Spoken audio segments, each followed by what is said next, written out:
wabarakatuh. Selamat pagi anak-anakku semua kelas 10. Semoga kalian semua dalam keadaan sehat walafiat. Semoga kalian siap menerima materi kali ini.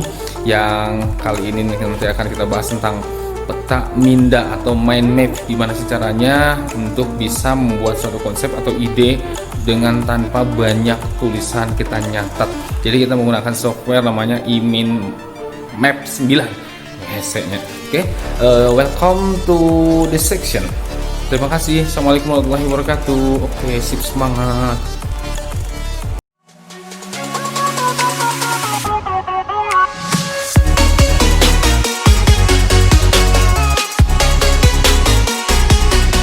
Minda pada pembelajaran kali ini. Peta minda yaitu seperti apa sih peta minda? Kita lihat contohnya di sini. Peta minda tuh contohnya adalah seperti berikut. Lihat.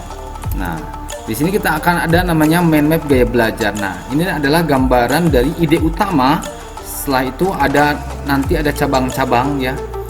Dari ide utamanya adalah map gaya belajar siswa, itu nanti akan diberikan cabang. Siswa itu seperti apa gaya belajarnya, kinestetika, auditorika, visualka, dan lain-lain. Nah, kita akan membuat seperti ini ya untuk minggu depan, tapi ya namun sekarang adalah pengertiannya dulu dan apa sih maksudnya, fungsinya apa, manfaatnya apa tentang mind map atau peta minda tersebut. Baik, kita lanjut. Nah, pengertiannya apa sih? Kita lihat. Adalah sebuah metode pembelajaran visual spasial yang terbentuk ke dalam ilustrasi grafis yang berfungsi untuk menunjukkan antara konsep yang satu dengan konsep yang lainnya. Jadi peta minda adalah suatu bentuk visual. Tergambar, ada gambarnya, ada juga teksnya, ada juga image, picture, dan lain-lainnya. Nah, ini untuk apa sih? Untuk membuat orang yang melihat pembelajaran itu akan semakin mengerti dan paham karena ada ilustrasi grafisnya. Jadi itu pengertian simple intinya. Lanjut lagi. Nah, penemu konsepnya siapa sih? Mind map ini adalah Tony Buzan. Jadi seorang psikolog ya asal Inggris. Jadi dia menemukan metode mind map untuk pembelajaran bagaimana sih supaya bisa terserap oleh siswa ataupun orang ketika sedang belajar, sehingga bisa mudah untuk dipahami dan bisa dicerna oleh otaknya begitu. Yang mana sih Tony Buzan tuh yang seperti apa sih mukanya? Kita lihat. Nah, ini adalah Tony Buzan. Dia yang memprakarsai adanya mind map gaya belajar. Jadi peta pikiran. Jadi cabang utamanya apa, kemudian ininya intelligence, cabang utama, ide utama, konsep utama, kemudian dia cabangkan sehingga orang tuh akan paham gaya belajarnya kayak seperti apa sih, arahnya kemana gitu. Kemudian nanti akan dilihat kemana lagi nih setelah arah belajar seperti ini, nanti akan diarahkan lagi ke mana nih. Jadi orang tuh akan melihat secara gambaran fisik ilustrasi, bahkan nanti dia akan lebih paham ketika melihat langsung teks dan image atau picture-nya begitu.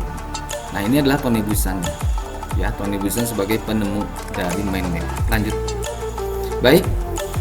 Nah, manfaat dari penggunaan mind mapping atau peta pikiran atau peta minda adalah apa sih?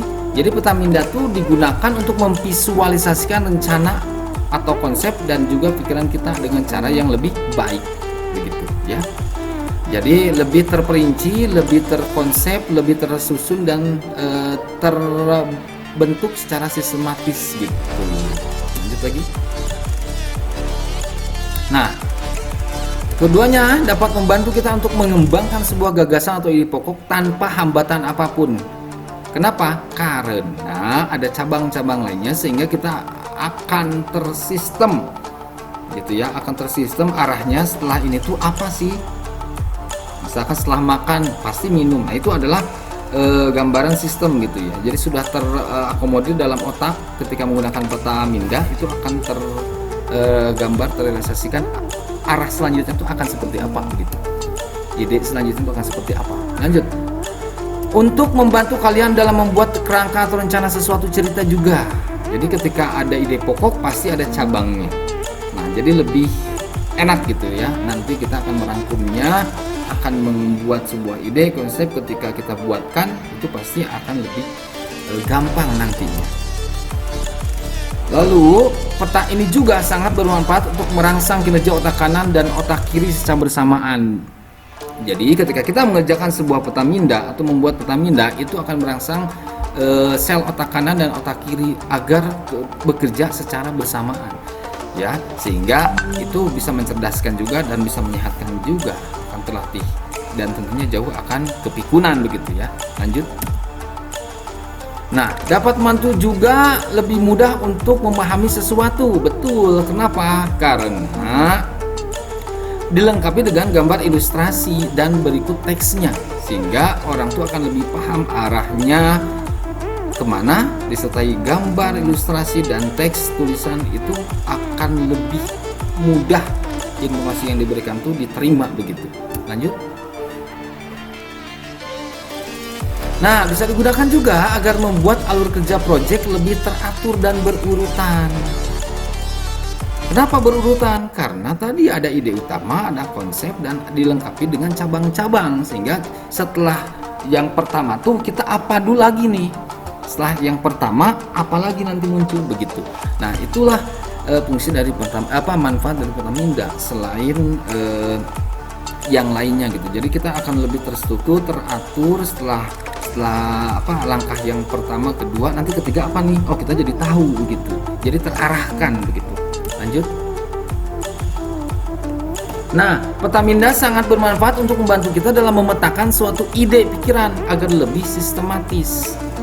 Ide pikiran kita, misalkan kita mau jalan ke sekolah, tentunya sebelum kita akan yang pertama dilakukan adalah pasti jalan siap-siap dulu nih, pakai sepatu dulu, setelah itu saling dulu sama orang tua, setelah itu baru kita jalan. Setelah jalan terbayang nih pasti mau apa nih, ya pasti masuk ke gerbang sekolah, setelah itu mengikuti pembelajaran dan selanjutnya. Jadi kita sudah tahu. Nah, itulah gunanya peta minda. Jadi akan terstruktur dan sistematis gitu. Langkah ke depannya itu sudah tergambar oleh otak kita. Lanjut. Nah, macam-macam mind mapping itu seperti apa sih kalian? Nah, bubble map adalah salah satu mind mapping yang umumnya menggunakan kata-kata deskriptif dan penjabaran dari tiap konsep. Jadi bubble berarti kan bubble gelembung ya. Jadi bentuknya adalah seperti bulatan-bulatan bubble gitu ya, yang isi-isinya digambarkan secara penggambaran lebih banyak gitu. Misalkan SMK KBY, kemudian cabang ke bawahnya adalah sekolah menengah kejuruan, didirikan tahun berapa, ekskulnya apa, itu banyak ya. Jadi langkah selanjutnya itu pasti akan lebih paham kita. Kenapa? Bukan paham, akan tahu nanti setelah itu apa, oh visi misinya, oh fasilitasnya dijabarkan secara, tapi dengan bentuk bubble gitu ya. Lanjut lagi. Nah, double bubble map adalah sebuah mind mapping yang umumnya digunakan untuk membandingkan beberapa konsep sekaligus. Nah, double bubble map adalah itu pengertiannya. Jadi dibandingkan antara satu konsep dengan konsep yang lain, berarti ada dua konsep, ada dua ide utama yang nanti cabang-cabangnya itu akan saling kita buat dan tersusun secara sistematis. Kemudian lalu akan dibandingkan nih, misalkan berangkat ke sekolah, berangkat ke mall, itu akan kita buat dengan double bubble map itu bikin gitu ya. Setelah dibuat itu akan disusun oleh kita, arahnya lagi, langkahnya lagi apa. Nah, itu akan digabungkan begitu. Nah, itu maksudnya fungsi double bubble map. Intinya ada dua konsep lah begitu. Lanjut. Nah, circle map adalah sebuah mind mapping yang umumnya menggunakan skema yang berbentuk bulat. Circle tahu kan? Pasti bulat. Yang di dalamnya berisi berbagai konteks pengetahuan, yang intinya adalah tentang pengetahuan di dalamnya. Lanjut. Branch map adalah sebuah mind mapping yang digunakan untuk mempelajari sebuah objek secara fisik yang berupa nama atau deskripsi dari objek tersebut. Jadi kalau branch map lebih terfokus kepada nama atau deskripsi penggambaran dari objek yang akan kita buat mind mappingnya. Misalkan tempat wisata Taman Wisata Matahari. Nah itu kita jelaskan lebih rinci banget. Taman Wisata Matahari itu ada apa ya di dalamnya? Oh, ada roller coaster. Oh, ada namanya rafting. Oh, ada namanya gua hantu dan lain-lain. Itu terus dijabarkan. Dari gua hantu ada lagi tuh tiketnya masuknya kayak gimana, terus kemudian aturan main masuknya apa. Nah itu maksudnya branch map. Lanjut lagi. Tree map adalah sebuah mind mapping yang digunakan untuk mengklasifikasikan setiap konsep berdasarkan dengan kategori tertentu. Tree itu bisa dikatakan tree itu adalah pohon. Jadi gambarnya seperti pohon. Jadi banyak cabangnya. Nah, dari konsep tree map itu makanya dikategorikan dulu nih tree map. Gitu ya. Jadi bikin bentuknya seperti pohon, cabang-cabangnya banyak. Contohnya itu misalkan liburan. Nah, liburan itu adalah ide utama. Terus cabangnya ada lagi. Liburannya ke gunung, cabangnya lagi ada lagi kategorinya ke laut, ada lagi ke misalkan gunung, laut, masa udara ya. Misalkan darat lah ya, darat. Jadi maksudnya dari gunung itu berarti dia ke pendakian hiburannya atau hiking. Kalau laut berarti kita ke pantai. Kalau di darat ya misalkan hiburannya kita di daerah daratan, misalkan ke liburan ke taman wisata gitu ya. Nah itu lanjut, tapi lebih detail lagi. Lanjut. Nah, flow map adalah sebuah mind mapping yang digunakan untuk membuat sebuah urutan dari suatu proses. Dibuatkan flow, namanya juga flow berarti alur ya, alur dari bolak-balik gitu ya untuk flow. Nah, yang digunakan untuk membuat sebuah urutan dari suatu proses. Urutannya apa saja sih? Misalkan kita makan, setelah makan berarti kita sebelum makan kita berdoa dulu, setelah berdoa kita makan, setelah makan kita ucapkan dulu doa juga alhamdulillah. Setelah alhamdulillah minum, setelah minum kita cuci di mulutnya pakai tisu supaya bersih. Nah itu urutannya gitu ya. Nanti bisa dijabarkan lebih lanjut lagi. Baik, multi flow map adalah sebuah mind mapping sebuah mind mapping yang digunakan untuk menunjukkan dan mempelajari sebab-sebab akibat dari suatu peristiwa tersebut. Oke, jadi multi flow map. Jadi akibat tersebut, misalkan kecelakaan bis di puncak. Nanti ada tuh kecelakaan bis limas di puncak. Bikin itu ide utamanya. Konsepnya ada lagi di bawah. Sebabnya apa? Misalkan remnya blong. Nah, akibat ada lagi. Akibatnya apa? Akibatnya 30 orang meninggal dunia. Ya. Nah, itu maksudnya. Lanjut lagi. Bridge map yaitu sebuah mind mapping yang digunakan untuk menggambarkan analogi yang menggunakan faktor penghubung antara satu konsep dengan konsep yang lain. Analogi itu, jadi kalau namanya bridge berarti jembatan ya. Bikin ada mind mapping tentang penggambaran antara penggambaran dari satu konsep ini dengan konsep yang lain itu dijembatani gitu. Jadi contohnya misalkan begini deh. Kita mau berangkat mengaji. Kemudian setelah mengaji itu ide utamanya adalah mengaji. Setelah mengaji, nanti tentunya kan mengaji itu pasti berwudu dulu, kemudian memakai baju muslim, pakai peci, pakai kerudung dan lain-lain. Dijembatani ada lagi jembatan untuk penghubungnya. Misalkan di situ adalah penghubungnya adalah setelah mengaji itu berangkat sekolah.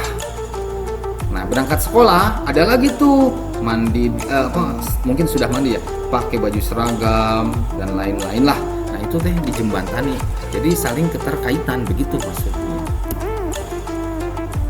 Baik, Nah, fungsinya buat apa mind mapping itu? Yang pertama, mind mapping untuk menghemat waktu pembelajaran. Jelas, waktu pembelajaran akan lebih singkat. Kenapa? Karena terkonsep. Begitu. Lanjut.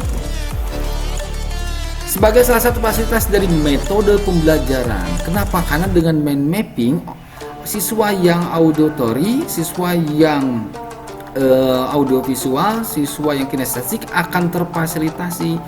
Kenapa? Karena di situ ada gambar, ilustrasi, ada teksnya, ada suaranya, sehingga itu digunakan oleh banyak orang untuk menjadi media pembelajaran, sehingga orang siswa ataupun orang yang akan yang mendengarkan atau melihat secara visual, secara auditorial itu akan lebih paham dan tentunya bisa diserap oleh otak mereka, oleh memori mereka. Lanjut lagi.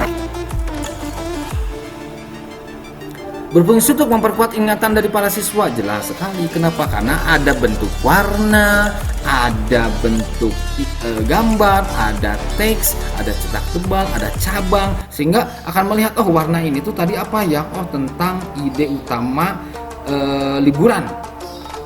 Terus di bawahnya lagi ada diwarnain lagi, beda warnanya. Liburan teh ke gunung warna hijau, laut warna biru, misalnya. Terus ke darat warna putih misalkan. Nah jadi, oh liburan yang kemarin tuh konsep utama liburan teh yang warna hijau teh, oh gunung. Jadi tahu, jadi ingat.